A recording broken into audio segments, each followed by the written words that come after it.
Hello, welcome. Today we're going to talk about how to solve a quadratic equation by completing a square. Start with the general form of quadratic equation, and we have ax squared plus bx plus c equals 0, where provided a cannot be 0, a can be positive or negative, but a, b, c are parameters. The meaning, of course, as a function, and we want the output to be 0, and how do we solve that equation? Okay, in the previous two episodes, we talked about solving by factoring, solve it by quadratic formula, and in this case, we're going to talk about solving by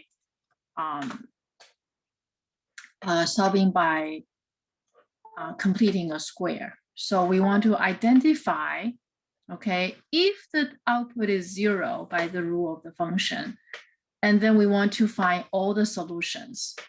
Take it from the first example. Okay, I prepared a couple of examples here, several examples. To solve it by completing a square, and what we do is that we're going to adding 3 on both sides. So we have, what we did here, we added 3 on both sides.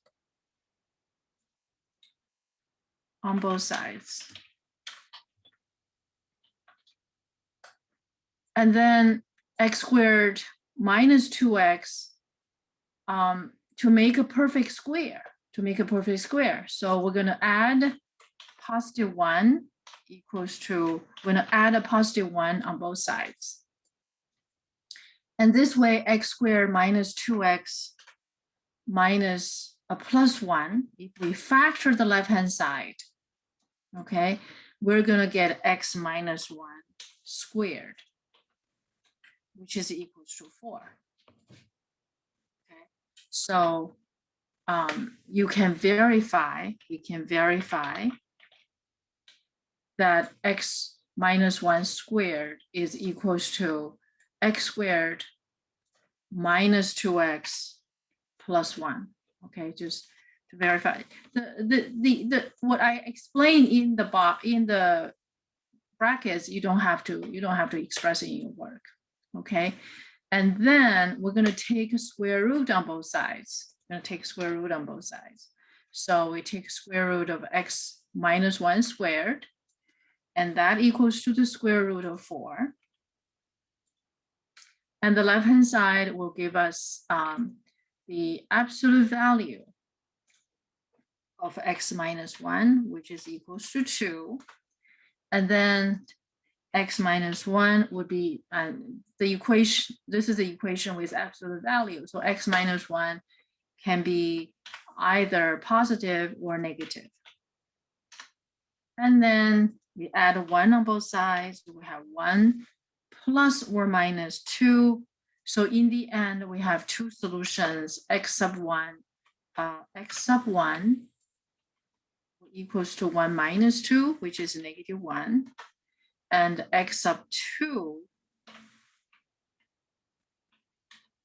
equals to 1 plus 2, which is equals to 3. So the final solution to the equation over here is going to be x sub 1 equals to negative 1. Okay, or x sub 2 equals to 3.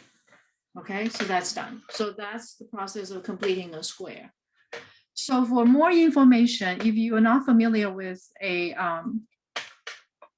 perfect squares, and there's a supplemental material in among these modules that you can find them regarding the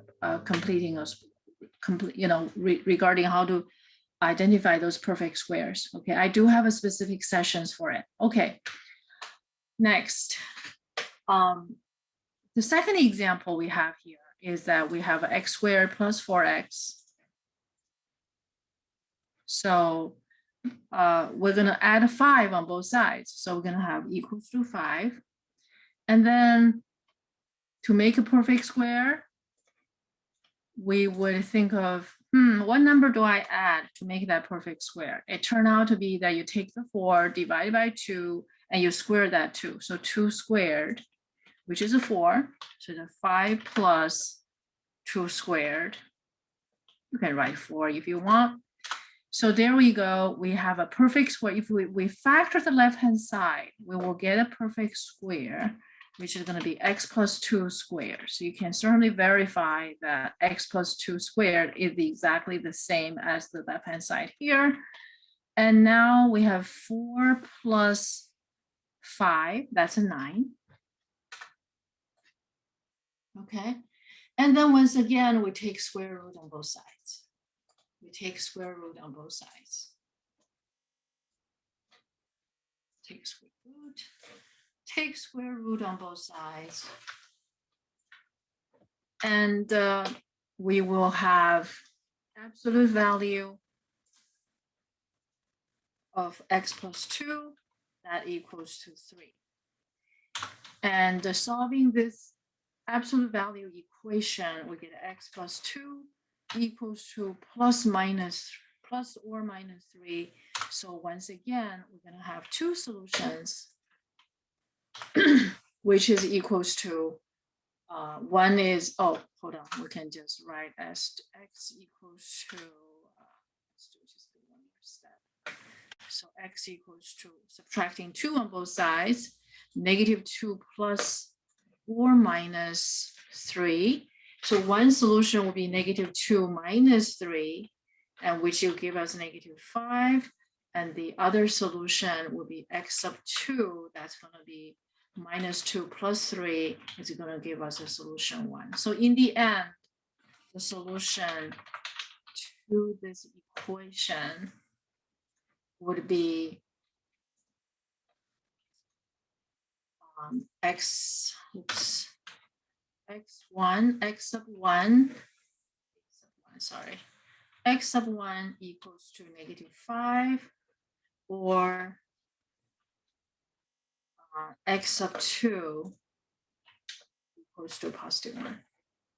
Okay, so that's the 2 solutions. Okay, so case 1, you can see case 1, example 1, example 2 give us those, there are 2 real number solutions. Let's look at example number 3.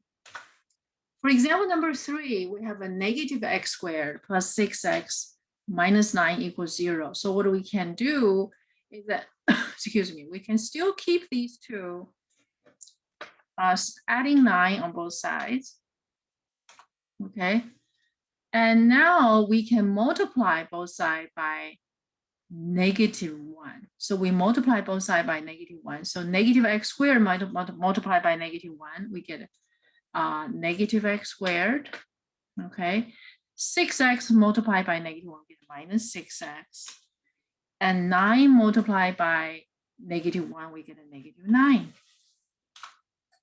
Okay.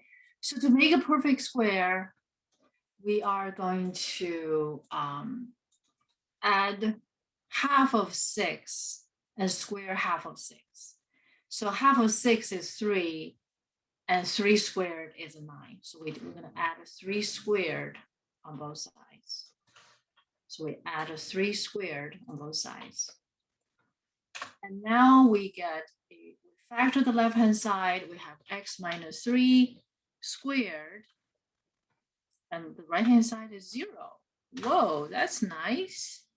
That seems to make everything simple. And then we take square root on both sides. Okay. And the square root of 0 is still 0. So, and the next step is that we're going to get absolute value of x minus 3. That's equals to 0. So the absolute value of a number is 0. So this number must be 0. So x minus 3 must be 0. So in the end, we get only one solution. We get only one solution. You can see this is another case. This case actually corresponds to the discriminant equal to 0 case. Okay, so in the first 2 examples, we have 2 real number solutions. in the example number 3, we have 1 real number solutions. So let's look at example number 4. In example number 4, we're going to add a 17 on both sides. And we're going to make perfect square. We're going to make perfect square. Okay, so while making that perfect square, we're going to add the same number on both sides. And the same number we're adding, we're going to take the 8, we divide 8 by 2, which is 4, and we're going to add 4 squared. So we're adding 4 squared on both sides. Okay, and then we got the perfect square. If we factor the left-hand side, we're going to get x plus 4 squared equals to 17 plus 8. That's a 25. Okay, that's a 25. And once again, we're taking square root on both sides. Taking square root on both sides.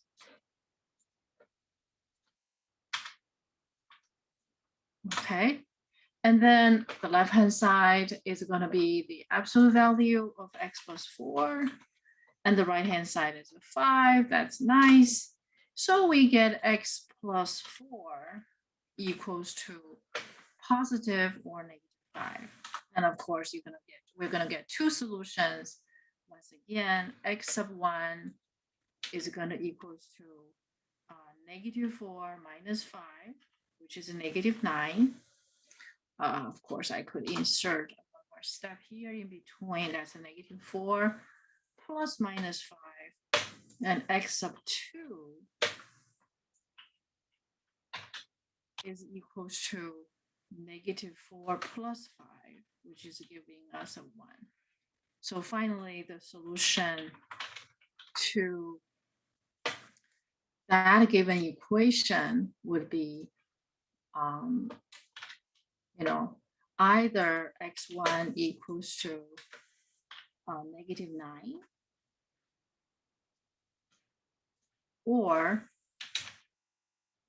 x2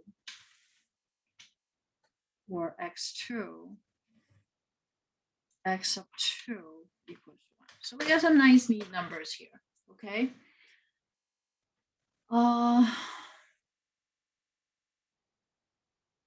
That was good. Let me see. Did I lose anything?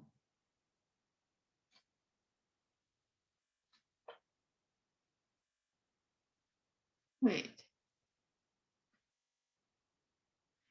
I think I made a mistake. Doesn't seem right. Okay. 17 plus 16, not 17 plus 8. Okay. Whoops. 17 plus 16, that's a 33. So this is root 33. I'm sorry about that.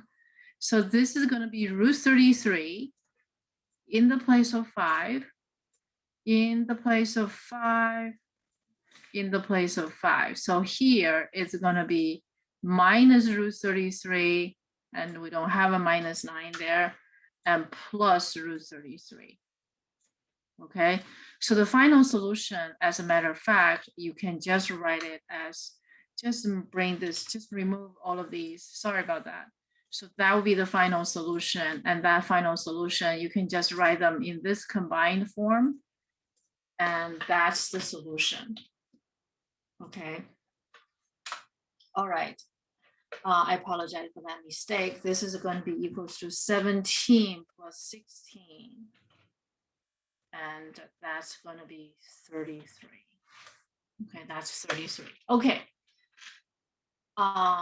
Example number 5. Example number 5, you see we have in front of x squared is no longer 1, it's 2 times x squared. So what we can do is we can, you can do it in different orders if you wish, and you can add the 18 on both sides and divide every term by 2. So 2x squared divided by 2, we're going to get x squared. And 10x divided by 2, we're going to have 5x, and the other side is 9.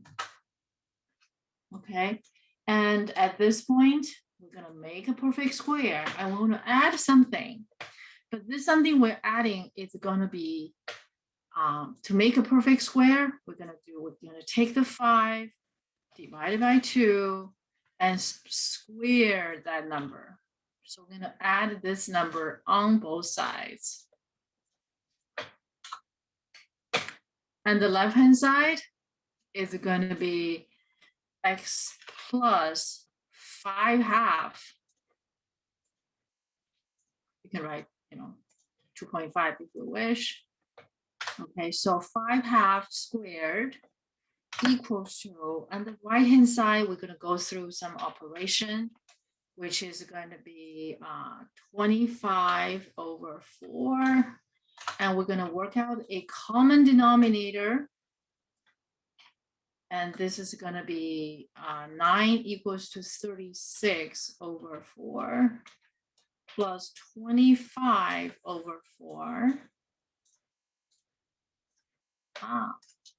So next, we're getting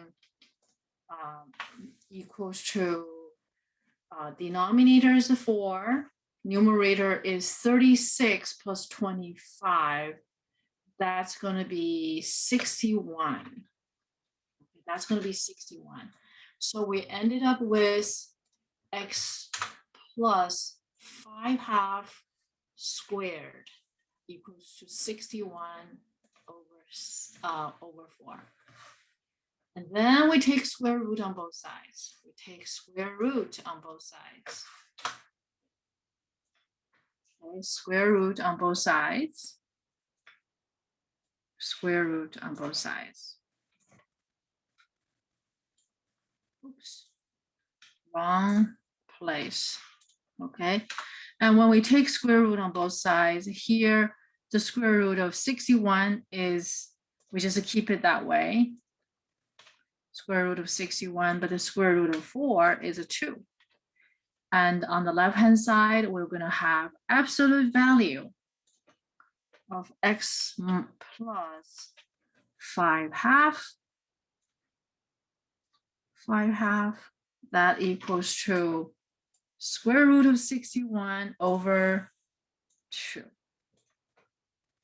Okay, so near the end, we have x plus 5/2, okay, equals to plus minus of square root of 61 over 2.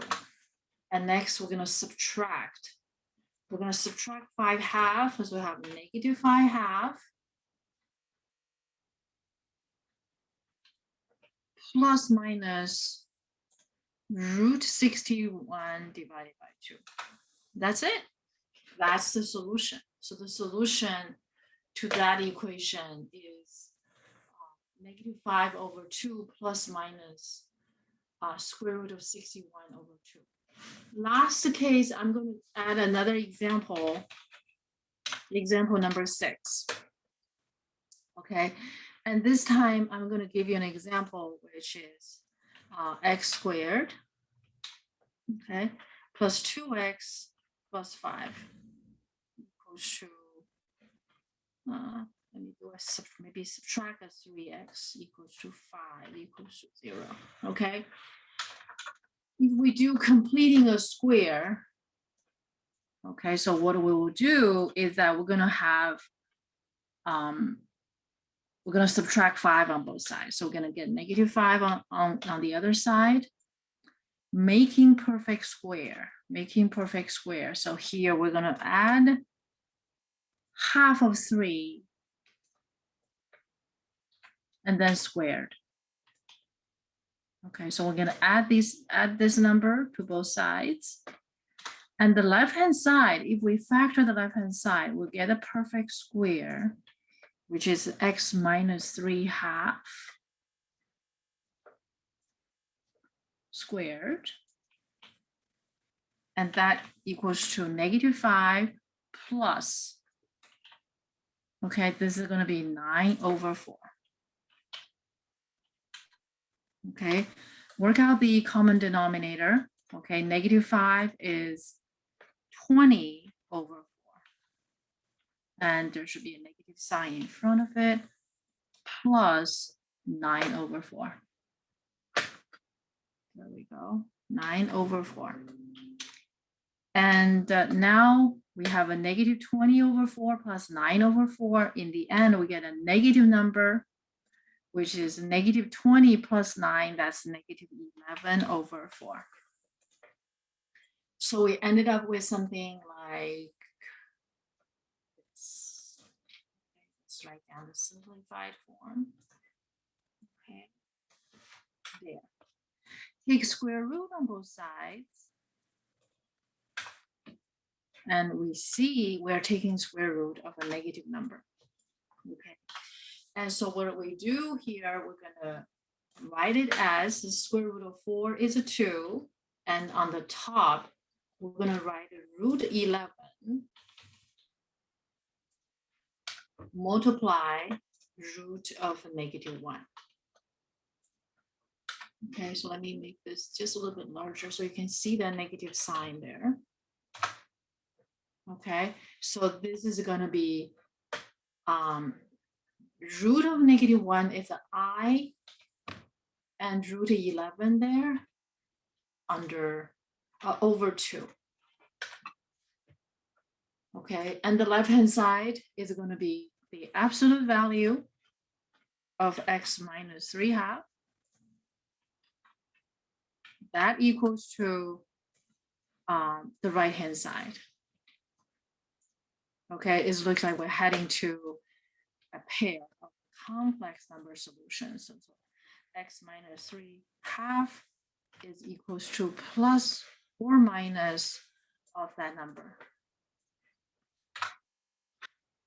Adding 3/2 on both sides. So we will get x equals to 3/2 plus or minus I. So in this case, we have two complex number solutions. They're actually conjugate, right? You still remember the concept of conjugate. So this is a pair of complex number solutions. Okay, so in summary, we have 3 cases. Okay, when solving quadratic equations by completing a square,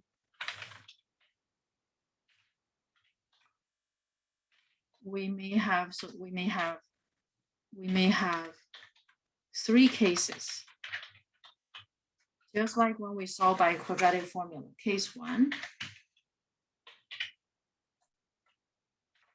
Case 1, 2 real number solutions. Case 2, where we saw in our example here, 1 real number solutions. 1 real number solutions. Okay. Sometime in the case of 1 real number solutions, in the future, you may hear that you may say 1 real number solution with multiplicity of 2. Okay, where you say you have 2 of the same solutions. Case number 3, you have 2 complex number solutions. All 3 cases corresponds to still b squared minus 4ac. If you check, right, the sign of discriminant b squared minus 4ac in this case b squared minus c equals to 0.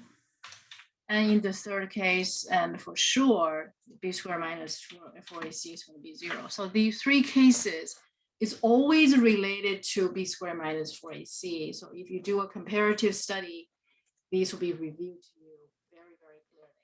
So that's all for today. Thank you very much. Thank you for watching.